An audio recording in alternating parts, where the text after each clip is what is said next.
And we have been trained in America over the last few decades to expect too little, to say pretty please about things that should be the right of every American. Today, we're tired of saying pretty please. We're going to stand up. We're going to show up because we woke up, and we're going to say with grace, we're going to say with style, we're going to say to all those who say liberty and justice cannot be done, sure hell can be, because we're here and we're with Bernie.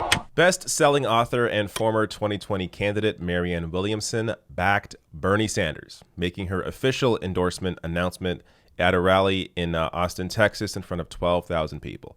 Now, before I show you that speech, I want to show you this tweet that either went out just after her announcement in Austin or just before, where she said, "What happened in Nevada on Saturday was extraordinary, and the energy is unquestionably with Bernie. A 40-year trend of capitalism without conscience, corporate elites and their errand boys in government have created the inevitable blowback in the form of a political revolution. That revolution is one that Bernie Sanders now leads, and I want to do everything I can to further its success. I'm honored to endorse him.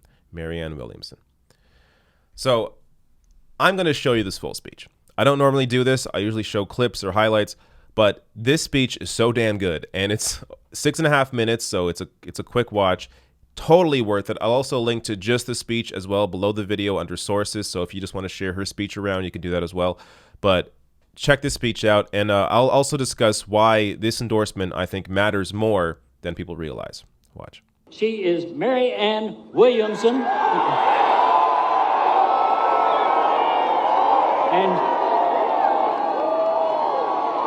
And she is here. She is here to endorse Bernie Sanders for president.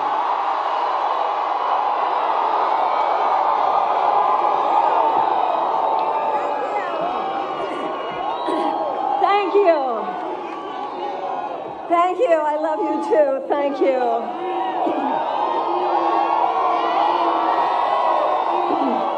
Thank you. I was born and raised in the great state of Texas, as was my mother. And I am someone, there are millions of us, who have always looked to Jim Hightower as a model for how to do it right. When I was a little girl growing up in Houston, I used to put my hand in front of my heart, like millions of others. And I took a pledge of allegiance. It was to a flag and for the principles on which it stands: liberty and justice for all. Now, some people don't really understand the point of saying something like the Pledge of Allegiance anymore, but I know there was a point for me. The fact that when I was a little girl, all those years at Mark Twain Elementary School, the fact that as a little girl, I put my hand in front of my heart and I pledged allegiance to liberty and justice for all turned me into a woman who gets really pissed when I see it not happening.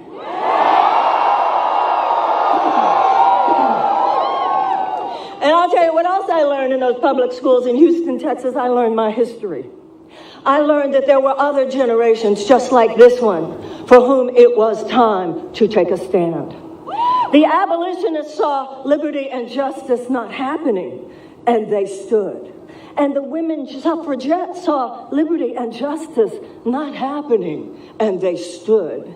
And the civil rights workers saw liberty and justice not happening. And it was the people in those cases, not the governments, not the elites, not the status quo.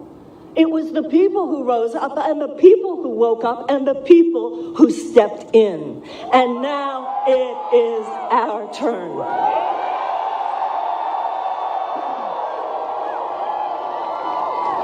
And of course, we're being told, oh, it can't happen. He can't beat Trump. Bernie can't beat Trump. It can't happen. Well, what do you think they told the abolitionists? They said to the abolitionists, abolishing slavery isn't possible. It can't happen. And they said to the women suffragettes, oh, it's not possible. It can't happen. And they said to the civil rights workers, it's not possible. It can't happen. Look at all the forces arrayed behind slavery, behind the suppression of women, behind institutionalized white supremacy and segregation. And did the abolitionists and the women suffragettes and the civil rights workers say, oh, okay? Hell no. I'll tell you what they said. It's possible. It can happen because we're going to make it happen.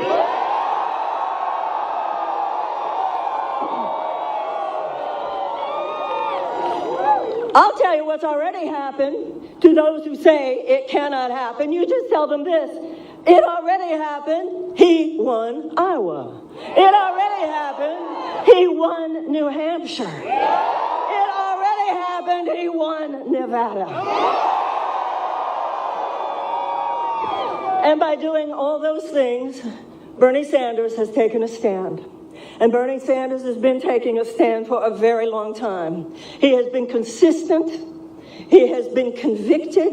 He has been committed. And now it's time. I'm here and you're here because it's time for us to take a stand with Bernie.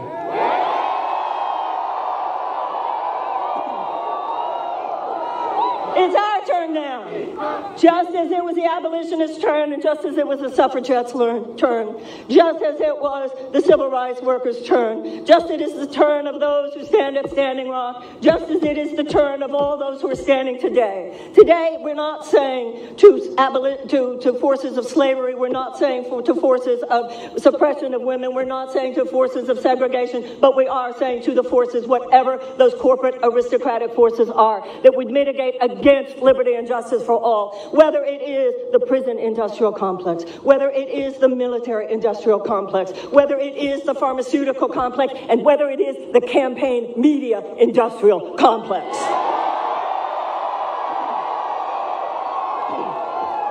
We are here, and we are infused with the same spirit that infused our ancestors, and we're here to stand up in honor of our ancestors and in deep devotion to generations who will come after us. We now look back at the abolitionists, and we look back at the segregationists, we look back at the civil rights workers, and we look back at the abolitionists, and we go, wow, they did it. They had the fierceness, they had the grit, they had the courage, they had the grace. They stood up for what America can be. And let one day generations look back at us and let us know that we did what those before us have done. And we said in our time to the forces who would say it can't be done, this liberty and justice stuff, it's a dream. It's just something you talk about. But when it gets in the way of the financial interests of a few, you can't have that. And we have been trained in America over the last few decades to expect too little, to say pretty please about things that should be the right of every American. Today, we're tired of saying pretty please. We're going to stand up. We're going to show up because we woke up, and we're going to say with grace, we're going to say with style, we're going to say to all those who say liberty and justice cannot be done, sure hell can be, because we're here and we're with Bernie. Thank you very, very much.